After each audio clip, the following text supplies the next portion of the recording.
Olá pessoal, tudo bem? Gente, hoje nós vamos iniciar a nossa videoaula de número 14, tá bom? E nessa videoaula nós vamos trabalhar algumas questõezinhas, tá? E nessas questões, a minha intenção é debater com vocês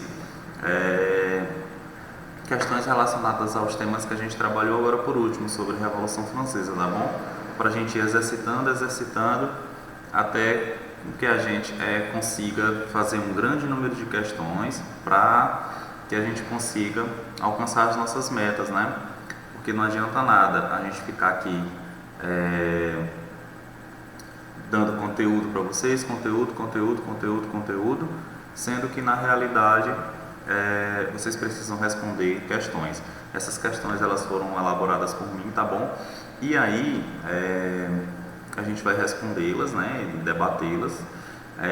Não são questões do exercício, as questões do exercício eu vou fazer em outro momento, tá? Para que a gente desenrola nosso conteúdo de uma forma bem simples, bem tranquila, para que vocês compreendam de uma forma bem interessante, tá bom? E aí vocês já peguem o caderninho de vocês para fazer algumas anotações que a gente considera anotações bem pertinentes, tá bom? Hoje nós vamos para nossa aulinha, tá voando, tá? Todo mundo aí tá voando. Aula de número 14, tá bom? Número 14. Vamos lá, gente, vamos lá começar a responder essas nossas questões. Estão vendo aí uma imagem, né? Duas moças sendo carregadas por uma terceira. E aí essa imagem ela denota muito imagens que foram trabalhadas pela gente lá nas nossas aulas iniciais sobre a Revolução Francesa, de uma imagem carregando outra, etc. Aí a gente vai a gente vai voltar para entender basicamente o que a gente trabalhou nas nossas aulas lá sobre a Revolução Francesa, sobre aqueles slidezinhos que eu passei para vocês, tá? A charge de 1789 apresenta uma crítica a uma das características da sociedade francesa às vésperas da Revolução. Essa crítica se refere ao fato dessa sociedade ser, presta atenção, aquelas charges que a gente colocou lá na aula, acho que na aula de número 9, né, mais ou menos 9, 10, sobre a Revolução Francesa, a gente trabalhou características da Revolução Francesa, onde duas classes sociais, dois estados, vão ficar em cima de um, ou seja, um estado vai carregar os outros dois, ou seja, ele vai sustentar os privilégios desses outros dois, ele vai sustentar uma série de coisas por conta desses dois, ele vai pagar imposto para sustentar esses dois, ele vai trabalhar para sustentar esses dois. Então, era uma sociedade que trabalhava dentro dessa estrutura, tá? Dentro de uma estrutura de três estados. O primeiro estado, que era clero e nobreza, o segundo estado, o primeiro estado, que era clero, o segundo, que era nobreza, e o terceiro, que era burguesia. E aí a gente vai tentar entender, né, o porquê dessa estrutura hierárquica, tá? Na letra A tem hierarquizada em ordens controladas pela igreja, o que tornava o ingresso à vida religiosa a única forma de ascensão social. A gente sabe que esse tipo de sociedade ela era estamental, quem estava em cima não descia, quem estava embaixo não subia, então não existia uma forma de ascensão social pela questão da igreja, pela questão religiosa, não. O critério de ascensão social dentro dessa sociedade era de nascimento. Se você nasceu rico, vai permanecer rico pro resto da vida. Se você nasceu pobre, você vai permanecer pobre pelo resto da vida, porque Deus quis, tá? Que fosse assim, esse tipo de sociedade. Organizada em classes e atribuir a todas as mulheres a responsabilidade de cuidar da família e manter o ordenamento social. Não, a mulher ela era um ser que era estigmatizado dentro dessa sociedade. Tanto é que em 1791, quando tem a Constituição, a mulher ela está extinta desse processo, só quem votava era homem. Estruturada em estamentos mantidos por rígidas regras de obediência ao rei, o que impedia a existência de conflitos de classe. Sempre existiram conflitos de classe. Em 1799 nós vamos ter o maior conflito de classe já existente, que é entre a igreja, né, a igreja não, o terceiro estado, que era os camponeses, né, a burguesia no geral, contra o primeiro e o segundo estado, que é clero e nobreza, tá? Na letra D, dividida em 3 estados, dos quais o estado composto pela burguesia e pelo povo era o que sofria com as desigualdades perante a lei e os impostos. Foi isso que eu falei para vocês no começo da questão. Falei sobre a questão do exagerado pagamento de impostos que era feito por parte da burguesia, tá bom? Letra D, a nossa resposta correta, tá? Vamos lá para a segunda questão. Sobre a Revolução Francesa, é correto afirmar: apesar de a Revolução ter englobado o regidício, a monarquia deveria ser restabelecida, né? A questão englobou o regidício, no caso, uma resistência significativa por parte das pessoas, mas a monarquia não foi restabelecida, tá? Não foi restabelecida de forma alguma. O poder do povo foi amplamente e efetivamente reconhecido, né? Na realidade, a burguesia, depois a gente vai entender que houve uma situação diferenciada. Que situação diferenciada foi essa? A burguesia chega ao poder. A burguesia chegou ao poder, porém, né, a alta burguesia passou a controlar e o povão ficou de fora, né?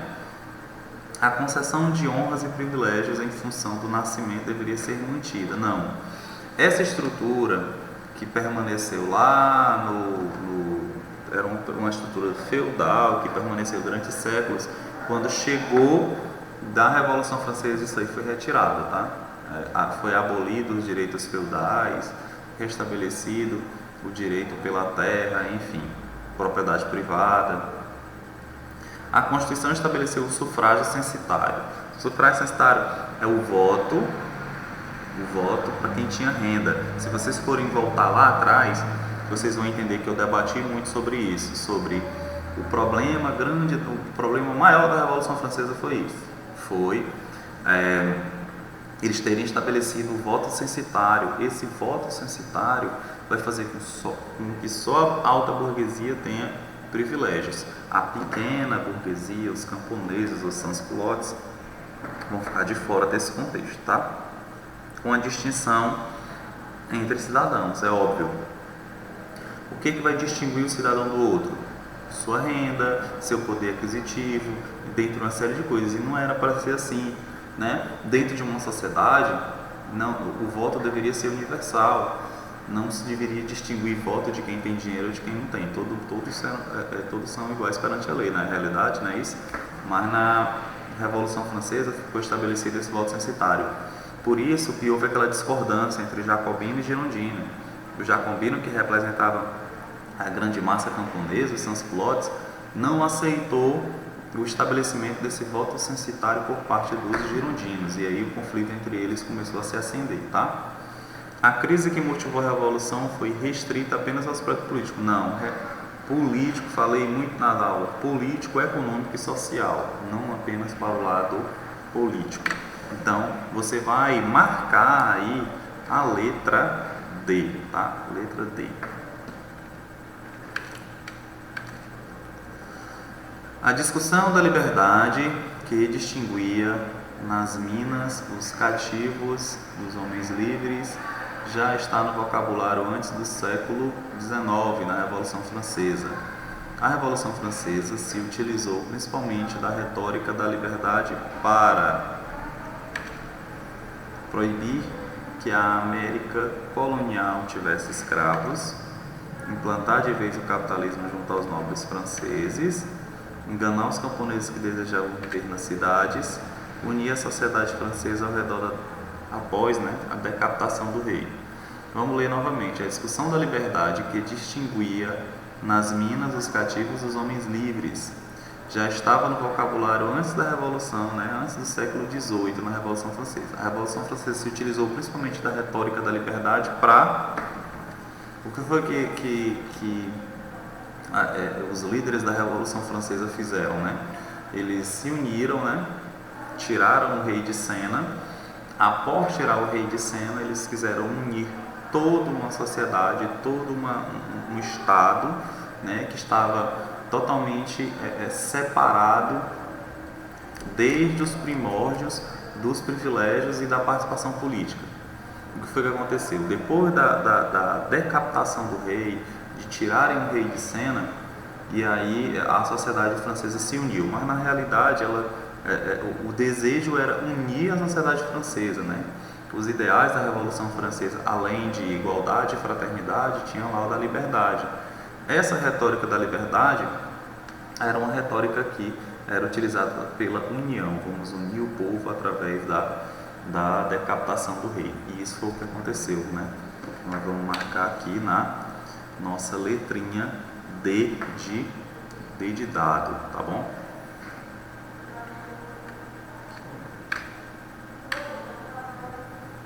Em julho de 1789, na França, foi constituída a Assembleia Nacional, que se transformou na Assembleia Constituinte, com a missão de apresentar uma Constituição à França. A Constituição ficou pronta em 1791, que definia que a Constituição de 1791, além do sufrágio, né, censitário, que eu falei para vocês na questão anterior, estabelecia a questão da abolir os direitos feudais, estabeleceu a questão da propriedade privada, limita o poder do rei através de uma Constituição, acaba com a distinção entre primeiro, segundo e terceiro estado, acaba com os privilégios do clero e da nobreza. Tudo isso aí vão ser características da Constituição de 1791. O poder executivo caberia ao rei, limitado pelo poder legislativo constituído pela Assembleia. Os deputados teriam um mandato vitalício, ou seja, um mandato que não se acabaria nunca. O voto teria caráter universal, não havendo limite de renda mínima para o eleitor. Seriam mantidos os privilégios das antigas ordens sociais e havia centralização da administração. Gente, o que tem nas letras B, C, D e E são características voltadas para governos absolutistas, tá? Por exemplo, menos a letra C, né, que é outra questão que eu vou explicar já já. Por exemplo, os deputados tinham um mandato vitalício. Isso aí eram características de governos antes da Revolução Francesa, governos absolutistas. Quem lembra lá no Iluminismo, um homem chamado Montesquieu, ele vai bater muito em cima dessa tecla. Ele vai dizer o seguinte: olha, dentro de uma perspectiva lógica, o governo ele tem que se dividir em três: executivo, legislativo e judiciário. E dentro dessa perspectiva, esse poder dividido em legislativo, executivo e judiciário, cada um dentro das suas esferas deveria governar de forma independente. E aí isso vai entrar dentro dos ideais da Revolução Francesa. E aí quando se explode a Revolução Francesa, essa questão do rei, o rei vai ter o poder limitado. E aí os privilégios, né, principalmente do clero e da nobreza, vão ser extintos, tá? Na letra C, o voto teria caráter universal. Não. O voto ele tem caráter censitário. Quem é que lembra da questão anterior? Falamos muito sobre o voto censitário também. Não havendo limite de renda, pelo contrário, havia o limite de renda. No Brasil, por exemplo, em 24, a Constituição de 1824, aqui no Brasil, ela estabeleceu que o voto era censitário, que as pessoas que votassem teriam que ter renda mínima de 100 a 120 mil réis anuais. Então era uma quantidade significativa. Quem não tivesse essa renda não participaria da eleição de forma alguma, tá? Seriam mantidos os privilégios e as antigas ordens sociais. Não, acabei de falar, os privilégios do clero, os privilégios da nobreza foram retirados, foram abolidos, tá? Havia centralização da administração, ou seja, uma centralização da administração. Não. O Montesquieu, as ideias de Montesquieu entraram dentro da França separando os poderes, então o poder não poderia ser centralizado. Quem era que fazia esse papel de centralizar o poder? O rei. O rei fazia esse papel, porém o rei estava com seus poderes limitados como tem na nossa querida letra A. Na letra A tem o poder executivo, cabia ao rei, limitado pelo legislativo. Quem é o legislativo? Eram os deputados e senadores que elaboravam as leis. E aí passava pelo rei, o rei só aprovava. Porque o que é uma assembleia, o que é um poder legislativo? Uma assembleia é um grupo de 40, 50 pessoas, 150 pessoas, 200 pessoas que estão em determinado local e lá elas vão votar. Se a maioria decidir por uma lei, essa maioria vai prevalecer. Se a maioria, como é que eu posso dizer, se uma pequena maioria, aliás, um pequeno grupo votar e não houver o consenso da maioria, então essa lei não vai passar, tá bom? Então letra A é a alternativa correta, tá bom? Durante as manifestações populares de junho de 2013 no Brasil, o que foi que aconteceu em 2013 no Brasil? Em 2013 no Brasil houve uma série de manifestações contra o governo da então presidente Dilma Rousseff, né? Ela estava no poder, justamente começou contra um aumento de passagens de ônibus, né? Em algumas grandes capitais, se não me engano, São Paulo e Rio de Janeiro, principalmente Rio de Janeiro, né? E aí, principalmente também eles eram contra a construção dos estádios de futebol, né, por conta da Copa do Mundo. Houveram gastos excessivos, gastos significativos na construção desses estádios. E aí eles fizeram um parâmetro, né, com as manifestações nas ruas, onde o pessoal depredou, destruiu, incendiou, fez um monte de coisa. E aí fizeram uma alusão à Revolução Francesa, né, com relação à tomada da Bastilha, né? Sem vandalizar a Bastilha, galera. Bora fazer uma petição online, ou seja, vamos fazer uma votação online, uma espécie de abaixo-assinado para tirar o rei, fazer uma série de coisas sem violência, né? Mas a grande massa, né? Os grandes camponeses, eles não estavam nem aí, eles queriam era justamente vandalizar, eles queriam... O que foi que aconteceu na Bastilha? Invadiram a Bastilha, tomaram armas, soltaram presos, foram para as ruas, depredaram, saquearam, destruíram. Então isso aí foi o estopim, a população já estava cheia das coisas do rei, tá? E aí, analisando essa sátira sobre um evento importante da Revolução Francesa, é correto afirmar que a imagem se refere ao período do terror, na qual os jacobinos destruíram a Assembleia, a fase do Diretório, na qual os girondinos fizeram a Constituição, Tratado de Versalhes, né, quando Napoleão foi deposto pela burguesia, reação termidoriana, quando Napoleão restaurou a coroa de Luís XVI, e o início da Revolução, quando o terceiro Estado levou à queda do antigo regime. Isso daí tá fácil, né? A gente já entra de cara na letra E, porque a tomada da Bastilha foi o início da Revolução Francesa, onde inicia tudo, né? Em julho de 1789, que o pessoal vai lá, pega em armas, solta presos e vandaliza, né? Escandaliza dentro da Bastilha, tá? E aí nas ruas de Paris. Então nós vamos para a letra E como alternativa correta, tá? Classificada pela história como um modelo clássico de revolução burguesa, a Revolução Francesa deu sua contribuição para o Ocidente, seja no vocabulário político como na influência das constituições que adotaram alguns princípios da Declaração dos Direitos do Homem e do Cidadão. Sobre a Revolução Francesa, é correto afirmar, exceto, é a que vocês não vão marcar. No período do terror, os excessos de Robespierre fizeram-no perder o apoio político.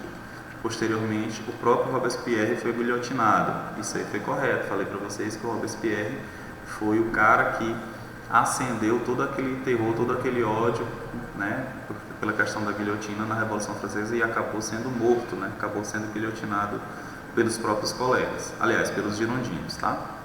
Monarquias como Prússia e Áustria assinaram a Declaração de Blitz e anunciaram a intenção de intervir militarmente na França e deter o processo revolucionário. Não, a Prússia e a Áustria ajudaram o rei, né? Principalmente ajudaram a fugir, mas não, Monarquias como Prússia e Áustria assinaram a declaração com o objetivo de ajudar o rei Luís XVI, porque estavam com medo que o movimento tivesse força e acabasse contagiando outros países, né, absolutistas.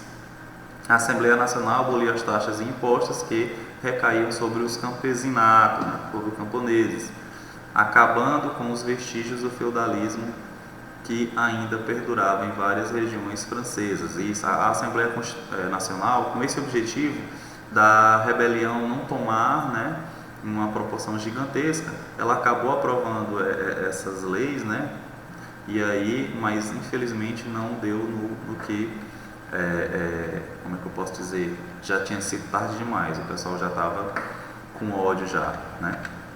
Os jacobinos defendiam posições moderadas e representavam sobretudo os interesses da alta burguesia do primeiro estado. Os jacobinos não, os girondinos defendiam posições moderadas e representavam os interesses da alta burguesia. Os jacobinos defendiam ideias radicais e defendiam os interesses da pequena burguesia, tá? Essa é a alternativa incorreta, tá? Ela é a alternativa incorreta.